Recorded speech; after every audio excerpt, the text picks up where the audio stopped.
And finally, build a community. No one does big things by themselves.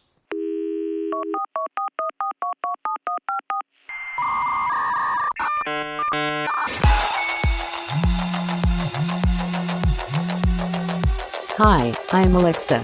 Would you like to air party? Let's use internet like a phone, not like library. Bring people together behind their screens. Let's stop being the center of the circle. Be the circle.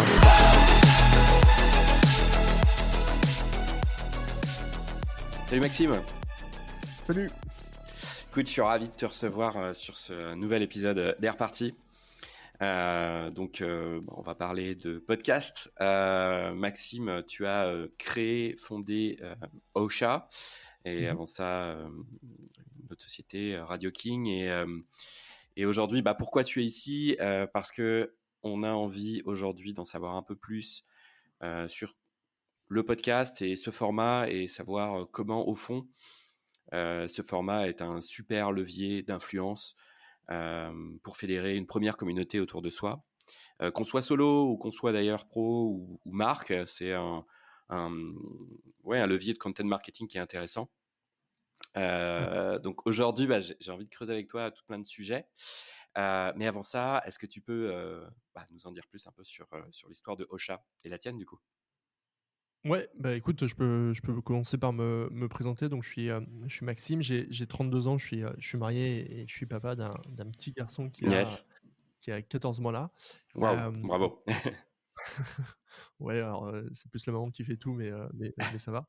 Ok. Hem, hem, En fait, moi, depuis toujours, j'aime créer des choses, c'est ce que j'aime faire et ça depuis, tout petit. Et quand je dis créer des choses, c'est, n'importe quoi, que ça soit du digital ou du réel, Mhm. je construire, j'aime, imaginer, j'aime, réaliser des choses. Un Hem créatif quoi. Ouais, ouais, ouais, mais pas enfin, ouais, je pense que je suis assez créatif, Mhm. tu vois? J'aime bien le design, j'aime bien dessiner, j'aime bien ce genre de choses, mais Mhm. j'aime bien que ça aboutisse à quelque chose de concret, d'utile. Ouais, ok, Voilà, actionnable quoi. Mhm. ouais, hem et donc voilà, donc j'ai fait des études, d'informatique parce que justement, c'était un super moyen pour moi, de pouvoir, construire des choses extrêmement facilement et les rendre disponibles à beaucoup de personnes, dans le monde entier. Et c'est pour ça que j'ai trouvé ça, assez incroyable, avec l'informatique. Je pourrais t'en parler, mais il s'avère qu'à un moment donné dans mon parcours, j'ai fait un site web, sur une communauté, quand j'avais 17 ans et qui a eu, pas mal de succès et tout. Et c'était mes tout premiers débuts, aussi, du web. Et puis, donc quand j'étais en études, effectivement, je me suis lancé dans dans une aventure, entrepreneuriale, puisque j'ai créé, ma société, créé un service au début tout simple d'ailleurs, qui permettait, de créer une radio, facilement sur internet. Et comme on était en 2010, l'iPhone venait de sortir en 2007, fin 2007, donc on avait à peu près, 2 ans. On était vraiment au tout début, de l'aventure, des applications mobiles. Et très vite, on a commencé avec mon associé, Charles, qui m'a rejoint sur le projet, à développer des applications, dédiées aux radios, sur iPhone. Heu et on a fait ça pendant 2 ans. Et donc pendant 2 ans, on a, à la fois proposé, un service qui permettait de créer une radio sur internet et en même temps des applications mobiles, qui étaient associées. Ça, c'est le tout début de l'histoire, de mon histoire. Ça s'appelait Icréo pendant mes études. On est sortis, de nos études avec, Charles. On on faisait un tout petit chiffre d'affaires à l'époque. On devait faire, 40 000 €. Et on s'est dit: «Bah, ouais, il faut, si on veut aller plus loin, il va falloir, qu'on bosse un peu, mais il y a du potentiel et pourquoi pas, en tout cas, on n'a rien à perdre».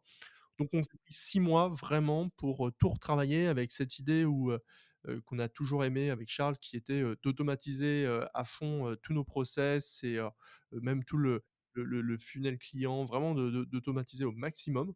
On a créé une nouvelle marque qui s'appelle, Radio King, pour, voilà, améliorer aussi notre marketing. On a revu le site web, on a vraiment, tout revu de A à Z. Et on a lancé ça, 6 mois plus tard. Franchement, on a taffé comme des fous pour lancer ça en 6 mois. et on a lancé ça 6 mois plus tard, et voilà et aujourd'hui, c'est une aventure sur laquelle on a vraiment bootstrappé. C'est-à-dire que, au départ, on n'a pas fait, on a tout fait à la main et surtout on a évolué, grâce à nos fonds propres. C'est-à-dire que, Radio King faisait du bénéfice, et chaque année on a fait du bénéfice et petit à petit, comme un bon père de famille, on a, agrandi la société avec de nouveaux membres dans l'équipe. Donc, petit à petit, on s'est agrandi comme ça, pour arriver aujourd'hui où on a une boîte avec 3 700, radios hébergées sur Radio King dans 170 pays, et une boîte qui marche, super bien, pour Radio King. C'est vraiment un super succès. Ah, c'est nice. Et Ocha, quoi, c'est un side project de Radio King? C'est quoi? Comment vous l'avez lancé, du coup? Ouais, alors un side project, je sais pas parce que nous on le voyait pas comme un truc où, on teste et on verra bien. On y croyait vraiment à Ouais, 100 et on savait que ça allait être dans la durée. d'accord. Hem La façon dont on a vu les choses, c'est vraiment cette idée de se dire à un moment donné, enfin, ça faisait à peu près 7 ans qu'avec Charles on avait lancé, Radio King, ou en tout cas qu'on bossait sur Radio King. Hem Et il était venu un peu le temps aussi de se poser, vis-à-vis de ce qu'on avait réussi à faire, de ce qu'on avait accompli et par rapport aussi à la valeur qu'on proposait à nos utilisateurs. Et en réfléchissant un peu, en essayant d'avoir une vision un peu plus, long-termiste, hem, on a vraiment, pris du recul sur ce qu'on faisait et sur ce qu'on apportait. Et quand on a fait un peu le bilan, on s'est rendu compte que finalement à travers Radio King, on avait, proposé un truc incroyable qui était, finalement de permettre à quelqu'un de créer une radio, sur, internet, et donc à travers ça, de permettre la consommation de la radio sur internet. Mais en se disant ça, on s'est dit: «Bah, OK, c'est très cool». On a proposé un nouveau moyen, oui, de consommation pour trouver la radio, mais pas un changement, dans le format. La radio, quand tu l'écoutes en FM ou quand tu l'écoutes en IP, en digital, franchement, c'est la même chose. À la fin, c'est un flux continu, et il tu pas de grosse différence. Et c'est là où on a compris qu'on n'avait peut-être pas été assez loin dans la démarche, ou là où, par exemple, avec le parallèle de la télévision, ou quand tu regardes la télévision qui est un flux continu également, mais quand tu regardes ce qui s'est fait avec, internet, avec YouTube, avec Netflix, où là, on n'a plus du tout, le même format vidéo puisqu'on a un format à la demande, on a un format, très riche en termes de contenu, on a un format mobile. On a un format où tu peux avoir le contrôle sur ta lecture. Et ben, tout ça mis bout à bout, on s'est dit: «Mais comment nous, aujourd'hui, avec l'audio, on peut avoir ce même fonctionnement de proposer ça, aux utilisateurs?» Ouais, un peu Heu plus à la carte, granulaire, ouais. Mmh. Bah, un audio en tout cas, voilà, un audio à la demande parce qu'aujourd'hui, la consommation qu'on a, et c'est pas même pas, que médiatique, hein. La consommation qu'on a, elle est beaucoup plus à la demande, elle est beaucoup plus difficile aussi. On est beaucoup plus difficile sur nos choix de consommation. Là encore pas que médiatique, mais médiatique aussi. On n'a plus envie, d'avoir des contenus généralistes. On préfère des contenus plus précis qui répondent mieux à nos besoins. Au-delà de ça, on avait ce souhait d'avoir le contrôle sur la diffusion. D'accord, ouais, hyper intéressant. Et donc du coup, Ocha est né sur cette réflexion stratégique et vous êtes devenu assez rapidement, le leader, un leader français sur l'édition, l'hébergement de podcasts? Ouais, alors on n'était pas les premiers à être lancés en France, donc il y avait un vrai challenge parce que, il y avait déjà, beaucoup de podcasts, qui étaient Ouais. hébergés sur des plateformes concurrentes. Donc quand on est rentré dans le marché, on s'est dit: «OK, va y avoir quand même un peu de concurrence, va falloir, Ouais, il va y avoir du sport, ouais. ouais, voilà, ça va pas être, gagné, d'un coup». Hem, mais on l'a fait, je pense, avec les bonnes raisons, Mmh. et qui a, à mon avis, pu nous permettre d'être très rapidement leader, puisqu'en 2 ans, on est devenu leader français, Ouais, c'est hyper rapide, ouais. Mmh mh. c'est assez rapide, sachant qu'il y avait de la concurrence, c'est assez rapide. Mais je pense vraiment c'est dû à notre produit qui est top. On a des équipes dev incroyables qui font un produit vraiment, topissime et tout, et ça c'est vraiment un des points importants parce que derrière le podcast, le marché du podcast, c'est beaucoup de bouche à oreille, et donc dès lors que tu as un truc qui est assez cool, bah, tout le monde va se le partager. Et en plus de ça, je pense que la raison d'être ou la façon en tout cas qu'on a fait Ocha avec vraiment ce côté de dire: «Non mais nous, on a vraiment envie d'apporter une solution pour les podcasteuses et podcasteurs». On n'a pas, c'est pas on fait pas un produit, juste pour faire du gros bénéf. On a vraiment envie de trouver de la valeur pour, les podcasteuses et podcasteurs, répondre à un besoin chez eux, travailler avec eux pour comprendre, là où on pouvait les aider. Ça je pense que ça a permis aussi, d'être plus visible, auprès, de la communauté et d'être plus, favori aussi sur certains choix. Ouais, notamment, quand il s'agit des créateurs que tu enfin, les gens qui lancent leur podcast, eux aussi quand ils se lancent en fait, ils ont besoin d'avoir une solution un peu, facile, intelligible, pour déployer en fait, un contenu. Et c'est vrai que les nouveaux outils comme Aosha, c'est vraiment, j'allais dire bête à bouffer du foin, non, mais presque quoi. C'est vraiment très, très simple de lancer son podcast, avec ces outils-là. Et ça contribue aussi à ce qu'il y ait de plus en plus de producteurs. Alors moi je voulais rentrer plus sur le côté, levier, de ce format, de content, comme on dit, pour quand on est personne, finalement, de se constituer une première sphère d'influence, une première audience. Aujourd'hui, on voit apparaître aux États-Unis depuis à peu près 2 ans, une tendance qui marketée, comme la passion economy, comme l'économie de la passion, où on laisse à penser qu'il est possible de gagner sa vie derrière, des formats de contenu. Je te pose la question un peu directement. Est-ce que tu vois d'ailleurs dans tes clients au chat ou autres, est-ce qu'il est possible de gagner sa vie derrière un podcast aujourd'hui? Alors c'est, aujourd'hui, on va dire que c'est, encore un peu compliqué de gagner vraiment Mmh. sa vie, Mmh. parce que, les, le marché, est pas encore assez, structuré ou assez important, encore Ouais, aujourd'hui. OK. Donc c'est pas évident. Il y en a qui le font, hein, il y en a qui arrivent très bien à le faire, mais c'est encore un peu, je pense que c'est encore un petit peu difficile de vivre purement du podcast. Après tout dépend ce qu'on entend d'ailleurs Mmh. par vivre purement du podcast. Heu, Ouais, tout à Parce fait, que ouais. finalement tu peux, vivre du podcast, mais pas de ta propre production, mais en produisant par exemple des contenus pour d'autres. C'est ce que font Ouais, beaucoup en étant sous-traitant. les podcasteurs, c'est ils vont, faire leur propre contenu, peut-être, quand même avoir des revenus publicitaires dessus, mais, vont, produire, des contenus pour d'autres. C'est ce que font, les labels, comme Binge, Nouvelle Écoute, et autres, hein. C'est exactement ça. Ils auraient pas assez de moyens s'ils faisaient uniquement sur leurs revenus publicitaires, ça serait pas assez important. Donc forcément, il y a aussi de la production et c'est un tout. Donc là, sur ce modèle-là notamment, bah oui, tu as Ouais, là, ça des marche là. entreprises Mmh. qui peuvent tout à fait, fonctionner comme ça. Alors sur l'angle plutôt, créateur, et moins entreprise, moins agence, mais disons que est-ce que ceux qui tirent leur épingle du jeu, est-ce qu'au fond, alors ça c'est une réflexion personnelle que je me suis faite, mais est-ce qu'au fond c'est pas des entrepreneurs? Parce que ceux qui arrivent à générer du cash derrière, ce format-là, c'est pas, c'est pas ceux qui travaillent, enfin qui font un podcast, en travaillant 2 heures par semaine, quoi. C'est des gens qui sont à temps plein et avec, souvent une logique, marketing derrière. Est-ce que c'est une analyse que tu partages, ou est-ce qu'il faut être un peu entrepreneur pour pour faire que son podcast, fonctionne réellement?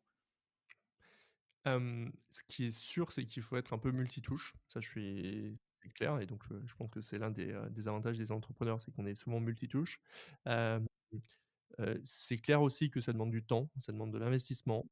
Tu peux pas, espérer, avoir un podcast à succès si, tu y passes, 1 heure par semaine, c'est juste improbable. C'est vraiment, tous les jours où ça se bosse, effectivement. Et donc oui, ça demande un investissement, clairement important, mais après, j'ai envie de te dire, tout dépend aussi ce que tu en attends.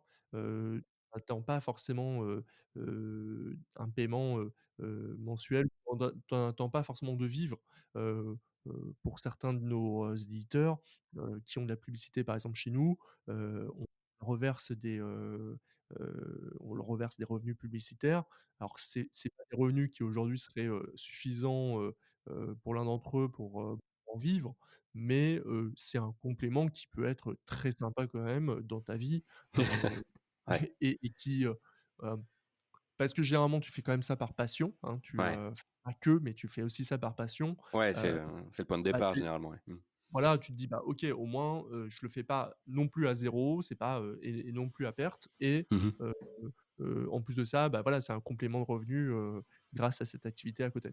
Et sur les autres formats qui tournent un peu autour du podcast, il y en a vraiment qui sont très proches et c'est c'est limite le conjoint du podcast. Enfin, je pense à la newsletter, voilà, avec tout ce Mmh. phénomène dont on parlait depuis un an, surtout aux États-Unis, et tout plein d'outils qui partent de ça.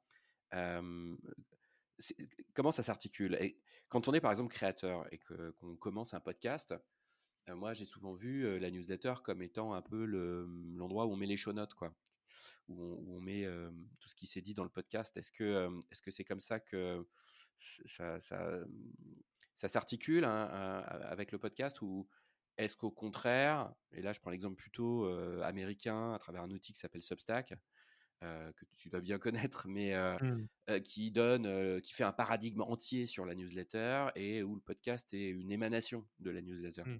Par quelle boule prendre quand on est créateur? Hem j'ai envie de te dire, en fait, chacun, enfin, il y a pas une seule réponse à ça, en fait. Il y a pas Ouais, une seule réponse à ça. Aujourd'hui, nous, effectivement, on va plutôt le voir comme un outil, de promotion. On va voir la ouais. newsletter comme un outil de promotion pour, Mhm, faire en sorte, que tu puisses, t'abonner à un mhm, podcast qui t'intéresse, mhm, et recevoir après, enfin, faire partie un peu de la communauté du podcasteur, mhm, et recevoir après des emails de sa part pour peut-être mhm, d'ailleurs des informations complémentaires que mhm. tu n'aurais pas si tu fais que écouter le podcast et avoir un petit peu plus de lien, de proximité Ouais, aussi avec l'éditeur du podcast. d'intimité, ouais, ouais, ouais. Mm. Voilà. Donc nous, on le voit plus comme ça. Après, effectivement, la newsletter, c'est aussi un moyen de communication, efficace, mais il faut Mhm, pas s'y perdre sur, comment, pourquoi on fait les choses. mhm. L'audio, a, quand même un avantage, assez incroyable par rapport à la newsletter, c'est que, tu vas pouvoir l'écouter en voiture. Ouais, Là où, je te conseille pas de lire ta newsletter en voiture. ouais. Tu vois? Et Mm, et et pareil, la newsletter, tu as beau avoir la meilleure des enfin, la plus belle des écritures possibles, tu mm. feras pas passer autant d'émotions, tu feras pas passer autant, d'humanité, à travers de l'écrit que par la voix.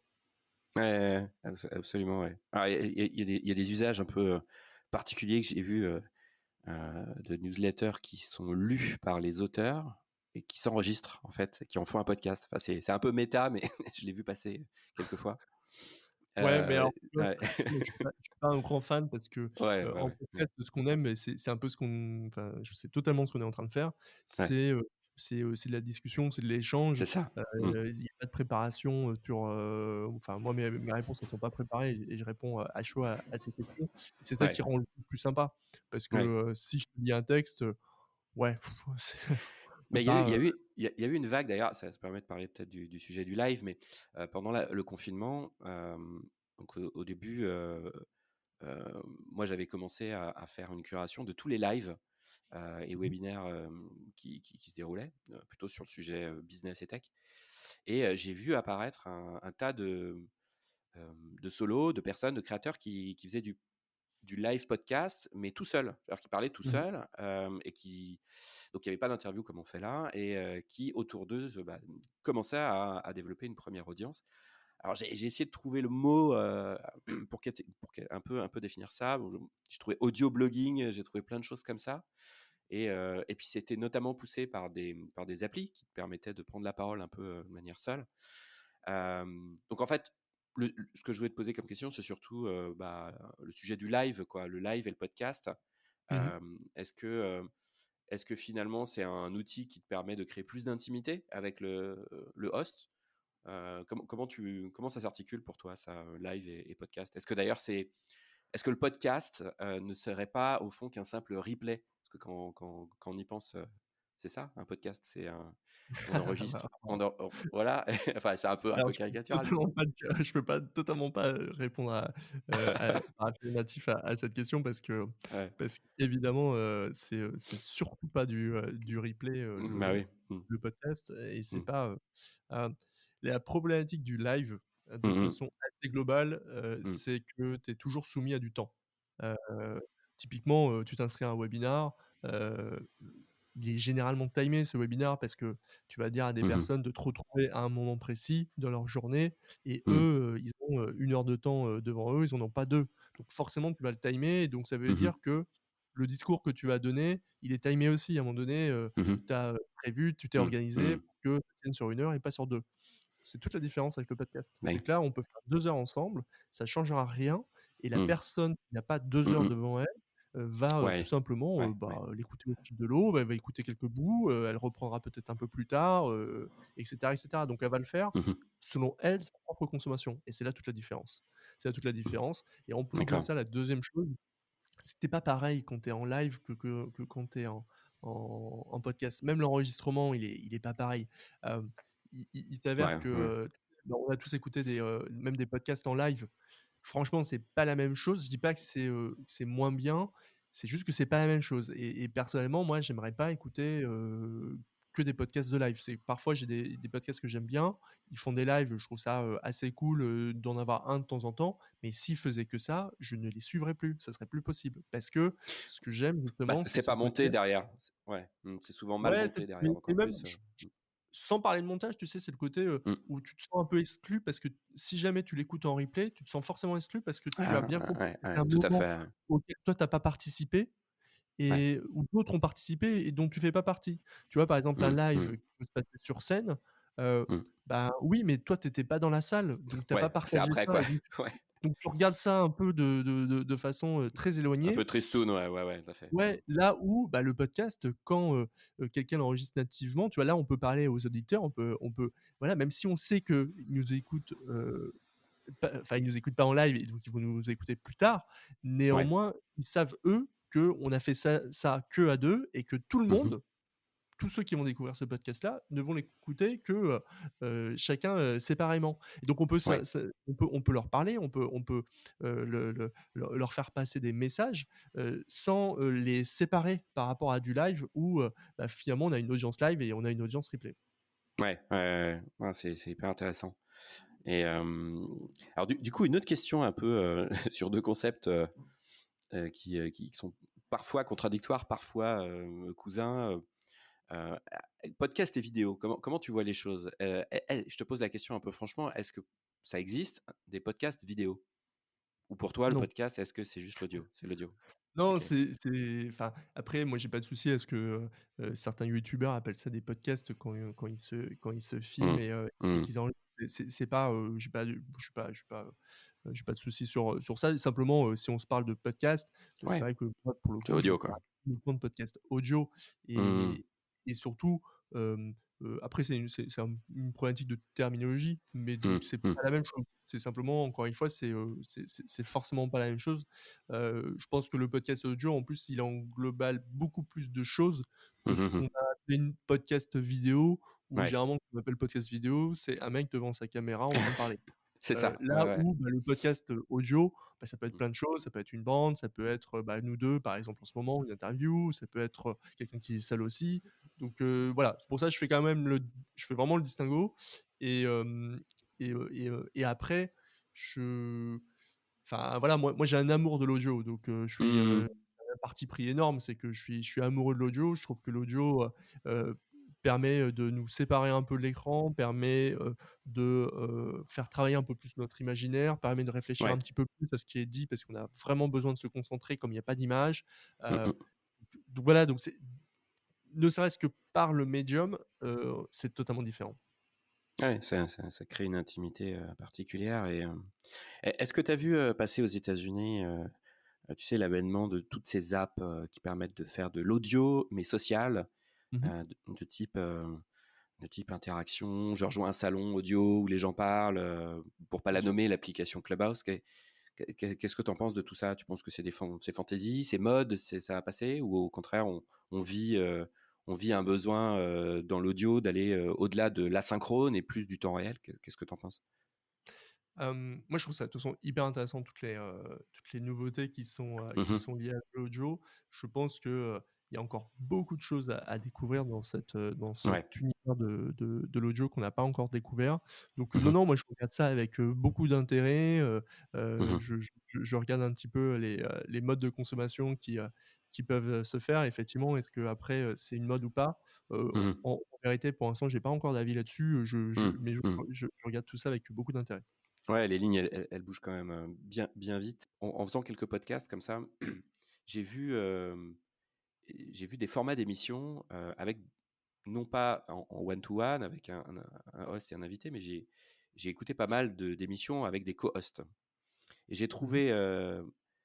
j'ai trouvé ça très sympa, parce que du coup, quand le sujet est précis, ça donne beaucoup de valeur, ça fait table ronde, ça fait émission, quoi, hein, ça fait vraiment émission un peu bah, radio, j'ai envie de dire. Je trouve aussi que la plupart des podcasteurs qui veulent aller plus loin à un moment donné, ils se jettent sur le jeu du co-hosting.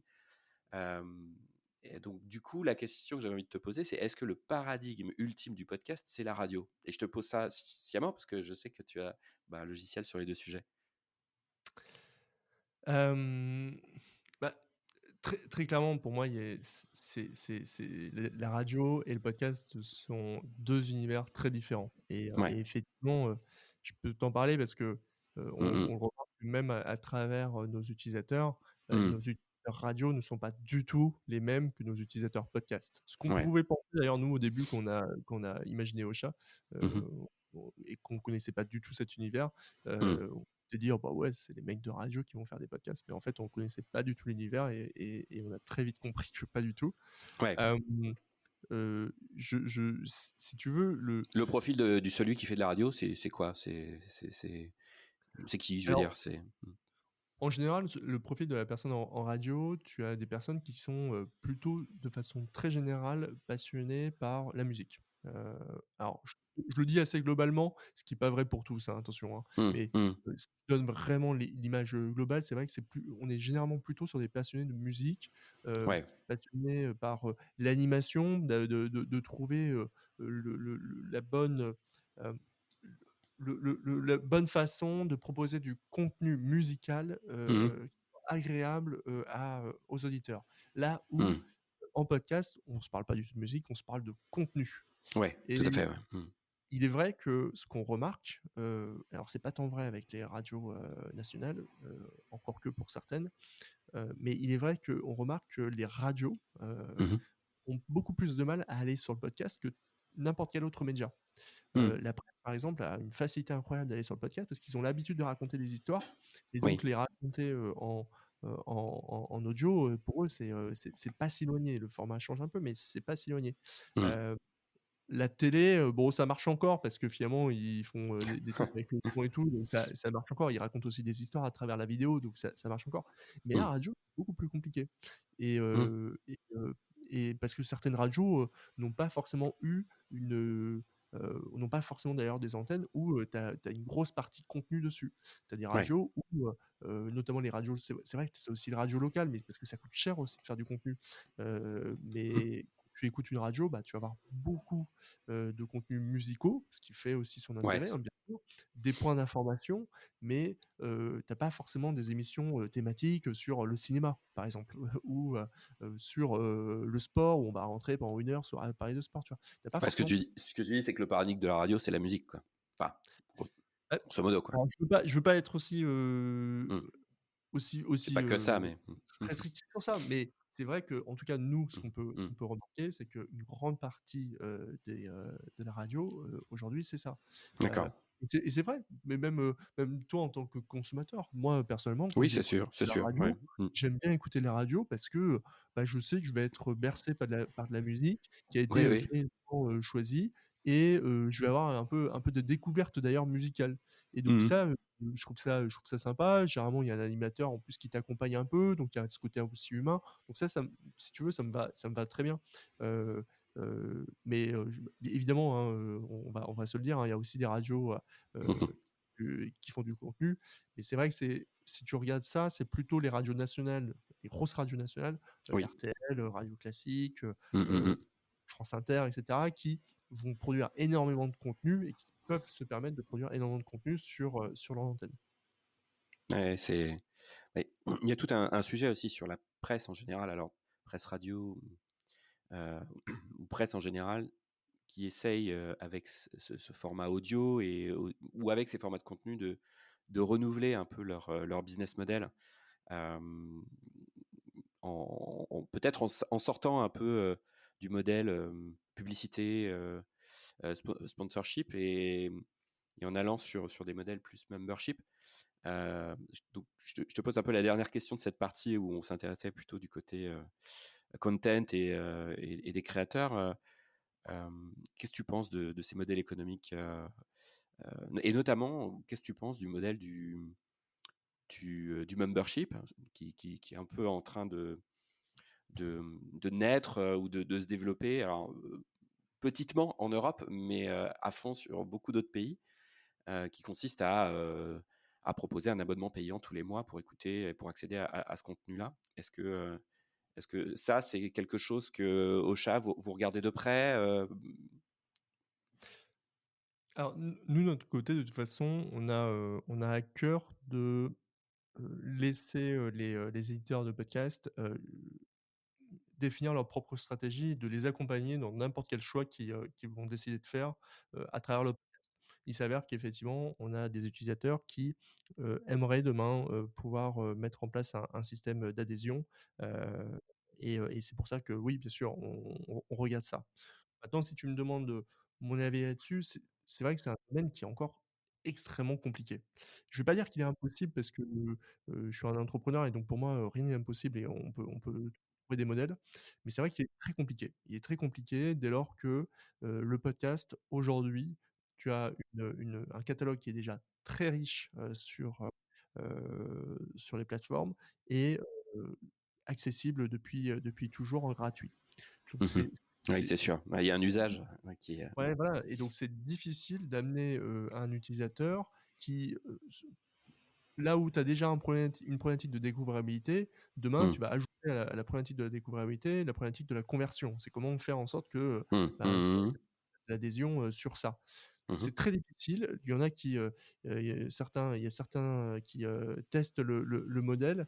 Heu, je pense que ça sera très compliqué d'y aller en full, d'avoir une Ouais, production en direct complète en peut-être, ouais. Mmh. full. Mmh. Ça me semble un peu compliqué.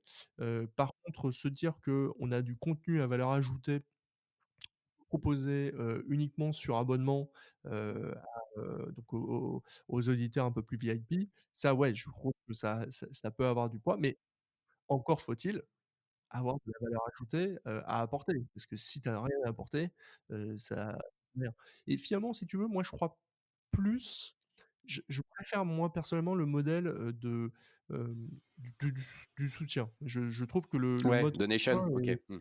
est plus sympa Mmh. là-dessus, mais donation, mais qui peut être une donation aussi, récurrente, hein. Mmh. Mmh. Je trouve ça plus sympa, par rapport à ce qu'on peut avoir, par exemple sur Twitch, tu vois? Où, Ouais, tu peux certes t'abonner, tu as, allez, tu vas avoir accès au replay, par exemple, mais avant ouais. tout, tu soutiens, le mec qui fait ça parce que tu trouves que son contenu il est super Mmh mh. et tu as envie de le soutenir et moi je trouve que c'est en plus on a la chance, en podcast d'avoir, un esprit, extrêmement communautaire, Ouais, heu ouais, ouais, complètement. Mmh. et je trouve ça beaucoup plus intéressant que de fermer du contenu, heu et en tout cas, en plus beaucoup plus dur à mon avis. Mmh. Il y a une stratégie aussi, que qui peut permettre, à des entreprises, des pros et moins des créateurs individuels ou indépendants, d'utiliser le podcast comme un funnel, marketing. Donc, c'est j'ai envie de te parler de ce côté d'utilisation du podcast, côté brand.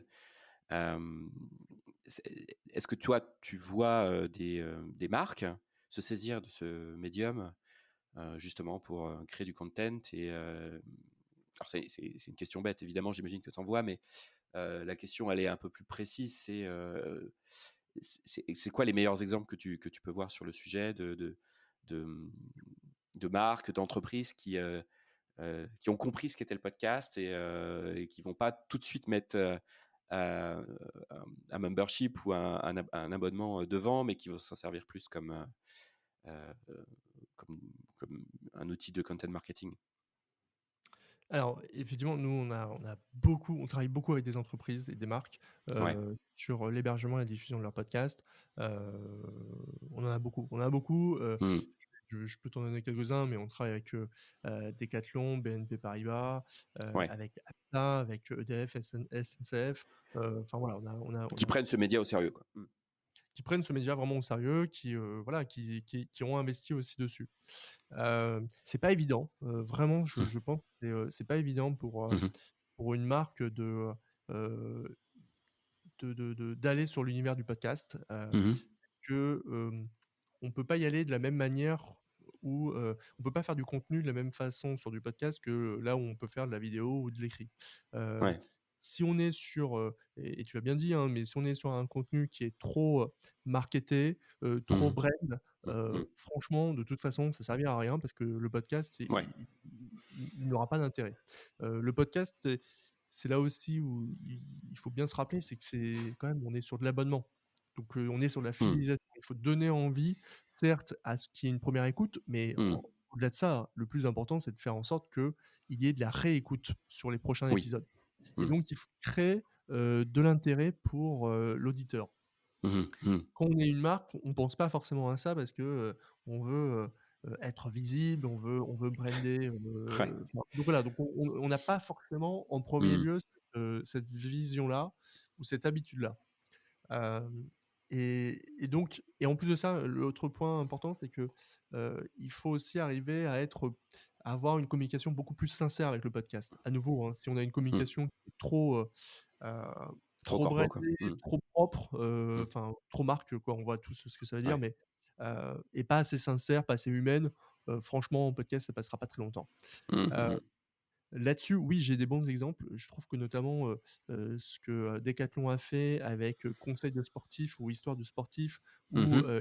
ils vont, donner des conseils, de la part, qui sont faits par des sportifs ou qui vont raconter des histoires, de sportifs. Ça, je trouve Mhm. ça sympa. Ça a du sens en plus par rapport à leur marque et ça a une valeur utile.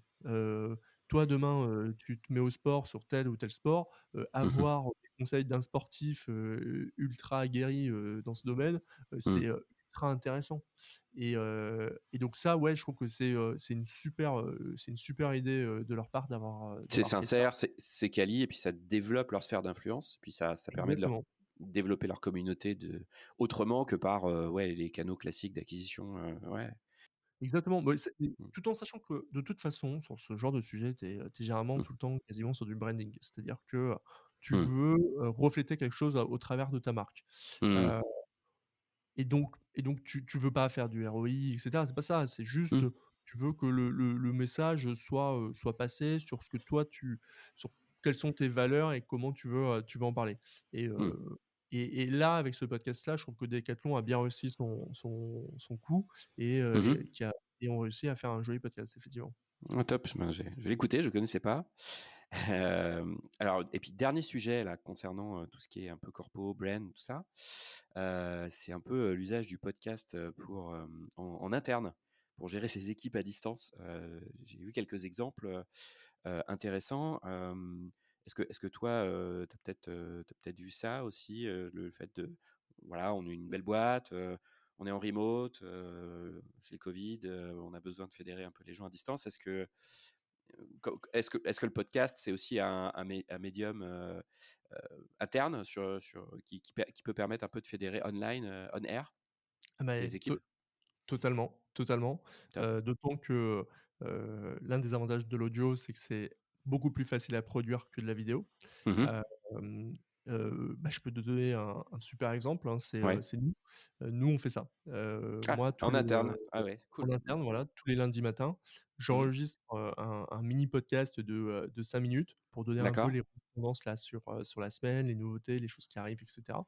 Ouais. Et je le publie en podcast, sur un Ocha, un compte, privé non visible, Ouais, ouais, d'Instagram ouais, d'accord. et je le transmets aux équipes. Ah, Heu d'accord. Mmh. mais effectivement, alors au-delà de nous, on a d'autres exemples clients Mmh. qui font ça effectivement, pour de la communication interne, mais notamment, il y a pas que le côté, comme là je peux le faire moi, le côté un peu, news, auprès des équipes, c'est aussi un côté un peu formation que tu peux avoir. Par exemple Mmh. auprès des équipes sales qui sont, toujours un peu en déplacement, Mmh. ou en voiture et ben là, tu peux imaginer ça comme un outil un peu de formation même où, le mec il est dans sa voiture et il va se former, grâce à du podcast dans sa voiture. Ouais, ça c'est on va pas avoir le temps de traiter le sujet, mais le côté format avec l'audio, effectivement, c'est ça aussi, effectivement, c'est passionnant parce que tout ce qui est podcast privé, enfin, je vois que vous avez une offre particulière dès qu'on veut activer des podcasts privés, mais on peut tout à fait imaginer de faire un curriculum de podcast audio euh, sur des sujets spécifiques qu'on a envie de partager à ses équipes pour qu'ils se mettent à jour, pour qu'ils se synchronisent sur des compétences et tout. Donc ça, c'est quelque chose que tu vois arriver dans les boîtes? Ah ouais, Un peu totalement. Ah usage, totalement. ah ouais, c'est énorme, C'est d'accord. un usage qui à mon avis va beaucoup monter là Qui va exploser, dans ouais. les années à venir. Ouais, ouais, Mmh. parce que c'est hyper simple, Mmh, mmh, heu, mmh. beaucoup plus simple déjà à produire à nouveau, hein. Eh oui, C'est eh oui. une Mmh. formation, en vidéo, Mmh, waouh, mmh.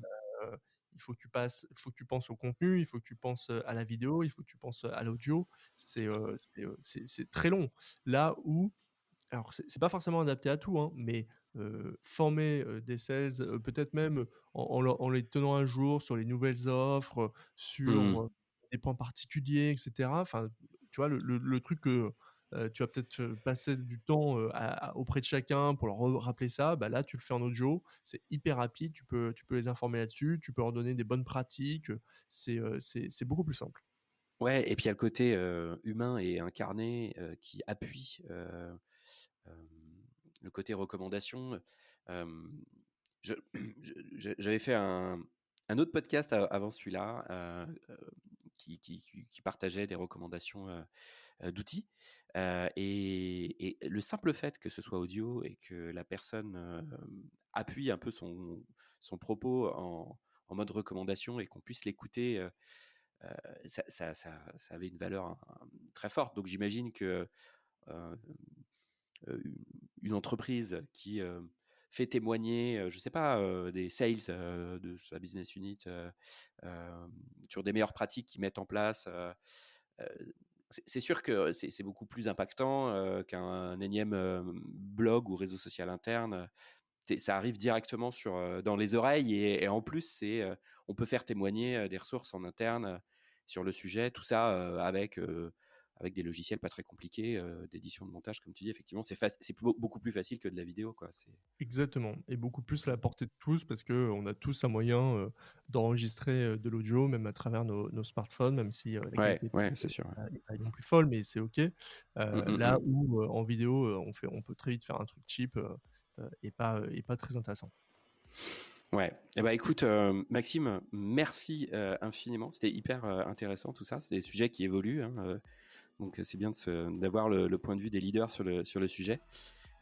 Si vous voulez également étendre votre sphère d'influence et construire une première audience et puis communauté à travers l'audio, je vous invite à regarder Ocha, donc qui est vraiment un outil bah, génial sur le sujet.